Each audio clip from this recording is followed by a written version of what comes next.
জাত চেনালেন মাদিহ Talal, match জিতে কি বললেন এই তারকা?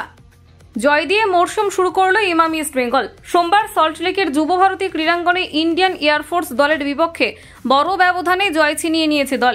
নিজেদের প্রথম ম্যাচেই গোল পেয়েছেন ডেভিড লালহানসাঙ্গা এবং দিমিত্রিয়স ডায়ামান্তাকস।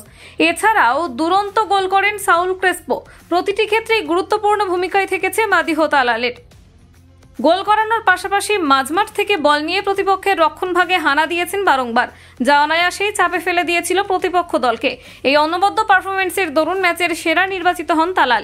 বলতে গেলে এখন থেকেই তাকে নিয়ে ট্রফি জয়ের স্বপ্ন দেখতে শুরু করেছে আপামর লাল হলুদ জনতা। ম্যাচের শেষে সংবাদ মাধ্যমের মুখোমুখি হয়ে তিনি বলেন, জয় পাওয়ার জন্যই আমরা মাঠে নেমেছিলাম, আমরা সফল হয়েছি। আমরা সকলেই নিজেদের সেরাটা দেওয়ার চেষ্টা করেছি। সতীর্থরা আমাকে যথেষ্ট সাহায্য করেছে, সেই জন্য মাঠে সেরাটা দিতে পেরেছি। তাদের ধন্যবাদ জানাই। প্রতিটি ম্যাচ আমাদের জন্য গুরুত্বপূর্ণ। পরবর্তীতে ডাউনটাউন দলের সাথে আমাদের খেলতে হবে, তারপরেই ডার্বি। প্রতিটি ম্যাচেই সেরাটা দিতে চাই। গত আইএসএল মরশুমে পাঞ্জাব এফসি জার্সিতে অনবদ্য পারফরমেন্স ছিল এই ফরাসি ফুটবলারের। টুর্নামেন্টের সর্বাধিক অ্যাসিস্ট ছিল মাদিহ তালালের। পরবর্তীতে মরশুম শেষে তাকে দলে টানে ইমাম ইস্ট বেঙ্গল, যার সুফল এখন থেকেই পেতে শুরু করেছে লাল হলুদ ব্রিগেড। কলকাতা 24/7.in।